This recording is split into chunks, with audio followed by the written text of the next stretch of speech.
गुड़िया collector. Isabella heart एक वसी और अरीज विक्टोरियन घर में अकेली रहती थी। इसके दिन कदीम गुड़ियों के अपने कीमती ज़ख़ीरे की हिफाजत और देखभाल में गुजरे। हर गुड़िया एक ख़जाना था जिसे एहतियात से महफूज किया गया था और इसे शीशे की अलमारियां में उसके घर के मध्यम रोशनी वाले दालानों में दिखाया गया था। सालों के दौरान इसने इनमें से सैकड़ों को इकट्ठा किया था।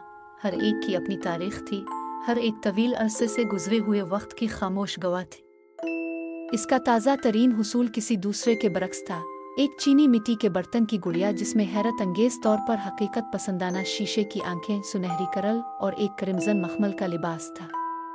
इसका नाम इवलीन इसकी कलाई पर बंधे एक छोटे से टैग पर कढ़ाई की गई थी। इसने इसे एक स्टेट नीलामी में खरीदा जो गुड़िया के अजीब व गरीब मेयार की तरफ राग़िब हुआ। बेचने वाला इससे अलग होने के लिए बेचैन था, हालांकि इसने इसकी वजह बताने से इनकार कर दिया। इस पहली रात इज़ाबेला ने अपने मुताला में इवलीन को पर्दे पर रखा, जहां वो काम करते हुए इसकी तारीफ कर सकती थी। उसने लैंप की रोशनी से पढ़ने में घंटों गुजारे। गुड़िया की पलक झपकती नजरें उसकी हर हरकत की पैरवी करती दिखाई दे रही थी। बेचैन लेकिन अपने असाब को नजरअंदाज करने के लिए पुरज़्म, वो आखिरकार रात के लिए अंदर आ गई। अगली सुबह जब वो अपने मुताला में दाखिल हुई तो इवलीन पर्दे पर नहीं थी। इसके बजाय गुड़िया खिड़की वाली सीट पर बैठ गई। इसका सर थोड़ा सा बाग की तरफ हो गया। इज़ाबेला ने झुकाया। इसे यकीन था कि इसने गुड़िया को मुंतकिल नहीं किया था, लेकिन इसे अपने तसव्वुर के मुताबिक बनाया था। इसने इवलीन को वापस पर्दे पर बिठाया और इस ख्याल को मुस्तरद कर दिया। अगली सुबह इवलीन खाने की मेज पर थी, एक कुर्सी पर बैठी थी। इज़ाबेला का सीना सख्त हो गया, लेकिन उसने खुद से कहा कि ये उसकी अपनी गैर हाजिरी रही होगी। वो गुड़िया को दोबारा मुताला में ले गई और इसे शीशे के गुंबद के नीचे रख दिया, इसे कुंडी से महफूज किया। ये इसका खात्मा होगा, उसने फैसला किया। इस रात एक हल्की सी आवाज ने उसे जगा दिया, चटखारेदार लकड़ी के फर्श पर नम जानबूझकर कदमों की आवाज। इसका दिल धड़क उठा जब उसने टार्च पकड़ी और नीचे की तरफ लपकी। शीशे का गुंबद बखर गया, फर्श पर टुकड़ों की चमक थी। इवलीन जा चुकी थी। उसने घर की तलाशी ली। इसका खौफ हर गुजरते सेकंड के साथ बढ़ता जा रहा था, यहाँ तक कि उसे किचन में गुड़िया नजर आई, जो अपने छोटे से हाथ में छुरी लिए काउंटर पर बैठी थी। इज़ाबेला की सांस उखड़ गई। इसके हाथ कांपने लगे जब उसने गुड़िया को पकड़ा और उसे तहखाने में एक ट्रंक में बंद कर दिया।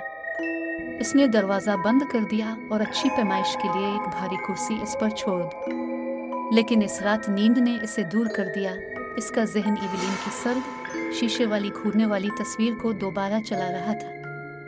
अगले दिन इसने गुड़िया का अंदाज़ा लगाने के लिए एक एंटीक डीलर को बुलाया, जिसे वो जानती थी, विक्टर नामी एक शख्स को। जब वो पहुंचा तो इसने गौर से सुना जैसे इसने बयान किया कि क्या हुआ था। इसका चेहरा जर्द पड़ गया। मैडम डोवल, वो बुड़बुड़ाया, गुड़िया बनाने वाला। कहा जाता है कि इसकी तख्लीकात बेचैनों की रूहों को ले जाती है। इवलीन जैसी गुड़िया इंतहाई नायाब और ख़तरनाक है। कहा जाता है कि वो कभी भी खामोश रहने पर राज़ी नहीं होती। वो कुछ ढूंढती है। क्या ढूंढो? इज़ाबेला ने सरगोशी की। विक्टर ने सर हिलाया। मैं नहीं जानता, लेकिन आपको इससे जान छुड़ाने की ज़रूरत है। इस रात इज़ाबेला ने इवलीन को तबाह करने का अज़्म किया। इसने गुड़िया को अपनी चिमनी में रखा और माचिस रोशन की। आग के शोले कड़कुत्ते और गरजते रहे, लेकिन गुड़िया अछूत न रही। इसके बजाय एक छेदने वाली बच्चों जैसी चीख ने कमरे को भर दिया और आग अचानक बुझ गई। घर को अंधेरे में डूब गया। घबराकर इज़ाबेला पीछे की तरफ ठोकर खाकर रह गई। इसका दिल धड़क रहा था।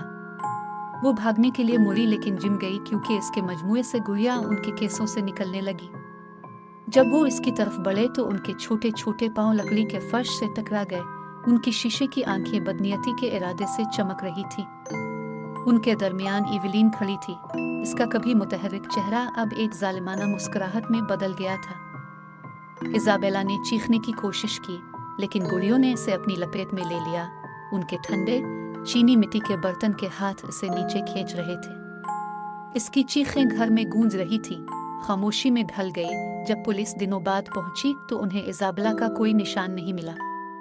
اس کی گولیوں کا مجموعہ اچھوتا رہا، ان کے کیسز میں بالکل ترتیب دی گئی تھی، لیکن مطالعہ کے مرکز میں ایک نئی گڑیا پردے پر بیٹھی تھی، ایک چینی مٹی کے برتن کی شخصیت جس کے بالوں اور چوڑی خوف زدہ آنکھیں تھیں۔ Please subscribe my channel and bell icon کو دبانا مت بھولیے گا۔ ہماری سب ویڈیوز دیکھنے کے لیے ہمارا چینل سبسکرائب کریں۔ شکریہ۔